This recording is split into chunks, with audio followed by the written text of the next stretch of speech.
के लिए चिंता का विषय क्यों है? जी हां, अगले ग्राफिक्स पर आते हैं।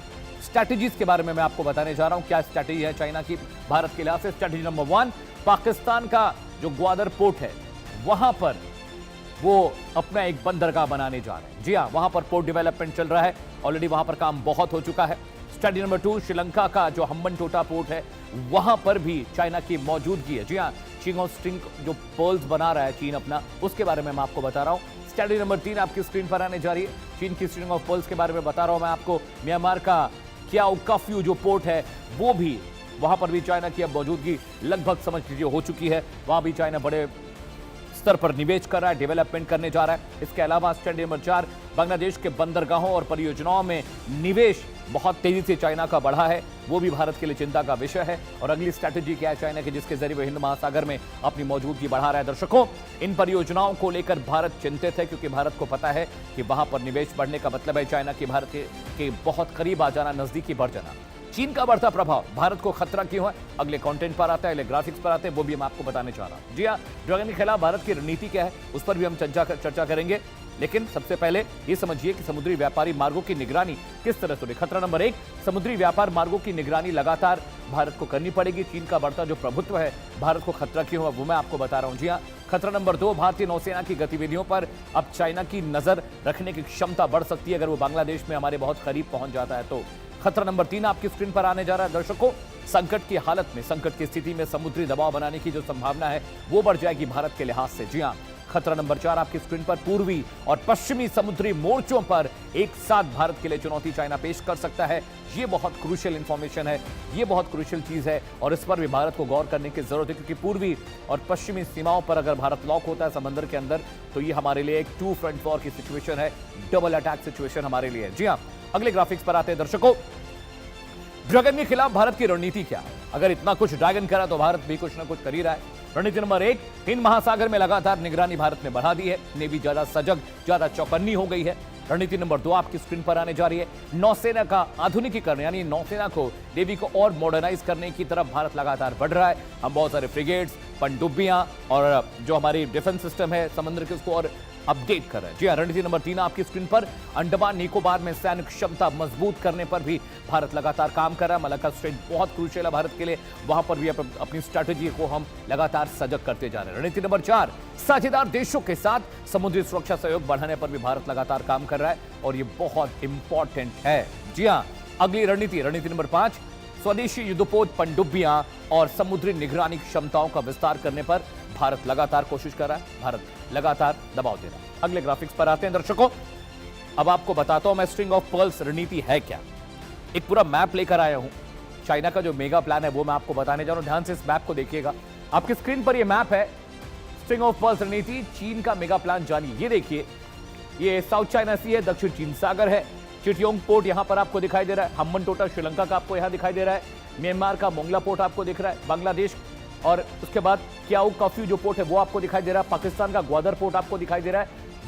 ये तमाम वो जो पोर्ट्स है, इन देशों में चाइना लगातार इन्वेस्टमेंट कर रहा है, चाइना लगातार वहां पर अपना प्रभुत्व बना रहा है, उनके पोर्ट डेवलपमेंट कर रहा है, economic zone, special economic zones वहां पर बना रहा है, ताकि जल्द से जल्द भारत के आसपास के इलाकों पर वो कब्जा कर सके। देखिए, बांग्लादेश, म्यांमार, श्रीलंका, इसके अलावा यमन और ओमान के पास भी एक प्रोजेक्ट चाइना लगाने जा रहा है, पाकिस्तान में ग्वादर पोर्ट मैंने आपको बता ही दिया। तो ये बहुत क्रूशियल इलाके हैं और यहां पर चाइना इन्वेस्टमेंट अपनी बढ़ा रहा है, वहां पर अपनी मौजूदगी दर्ज कर रहा है। दर्शकों, बांग्लादेश में आने के बाद चाइना और भारत की दूरी बमुश्किल 80 किलोमीटर की रह जाती है।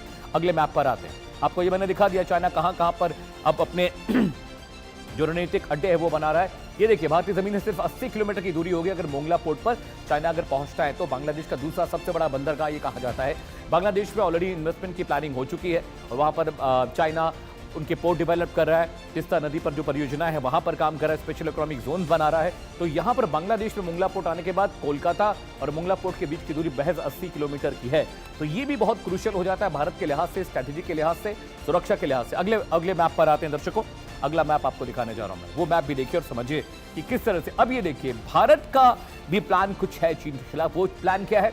चीन के स्ट्रिंग ऑफ पर्ल्स की तोड़ है भारत का नेकलेस ऑफ डायमंड। देखिए हम कहां कहां पर पोर्ट्स बना रहे हैं, हम कहां कहां डेवलपमेंट कर रहे हैं। हम जापान में डेवलपमेंट कर रहे हैं, वियतनाम में पोर्ट डेवलपमेंट कर रहे हैं, सिंगापुर है, इंडोनेशिया है, मंगोलिया है, ओमान और ईरान में भी हम लगातार काम कर रहे हैं। सेशेल्स में भी प्रधानमंत्री नरेंद्र मोदी वहां पर पहुंचे, वहां पर भी उनके पोर्ट डेवलपमेंट का जो जिम्मा है, जो जिम्मेदारी हम उठाने जा रहे हैं। तो ये भारत की स्ट्रैटेजी है नेकलेस ऑफ डायमंड, जिसके जरिए भारत भी अब चाइना के स्ट्रेट ऑफ पर्ल्स को जवाब देने की कोशिश कर रहा है। ये जो पूरा मैप आप देख रहे हैं बहुत क्रूशियल, बहुत स्ट्रैटेजिकल मैप है जिस पर इंडिया काम करे। दर्शकों, एक बड़ा पैनल मेरे साथ जुड़ रहा है।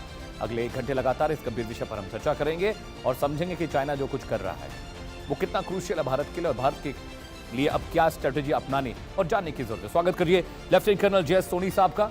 सर बहुत बहुत स्वागत है आपका कार्यक्रम में। एम्बेसडर दीपक वोरा साहब आपको तस्वीरों में दिखाई दे रहे हैं। सर बहुत बहुत स्वागत है, बहुत शुक्रिया सर आपने वक्त निकाला। एम्बेसडर सुरेश गोयल साहब आपको तस्वीरों में दिखाई दे रहे हैं, is ambassador to India to China. Mallika Pande ji दिखाई दे रही है आपको तस्वीरों में, she the foreign affairs expert. बहुत बहुत स्वागत है आपका।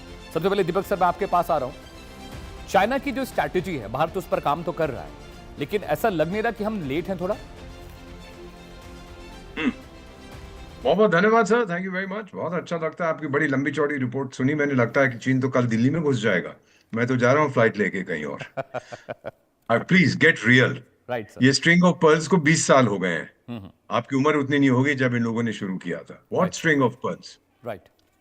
चीन के जो पड़ोसी हैं, बात करें उनकी सर, एक एक करके मैं गिना दूं आपको। नाम सुना है जापान का? चीन का कितना दोस्त है? वियतनाम कितना दोस्त है? ऑस्ट्रेलिया कितना दोस्त है? ताइवान उसका कितना दोस्त है? साउथ कोरिया उसका कितना दोस्त है? ये आप सब जानते हैं ना। तो ये कहने की बात उसने घेर लिया है, ये क्या वो सब जगह बेस बनाएगा अपने?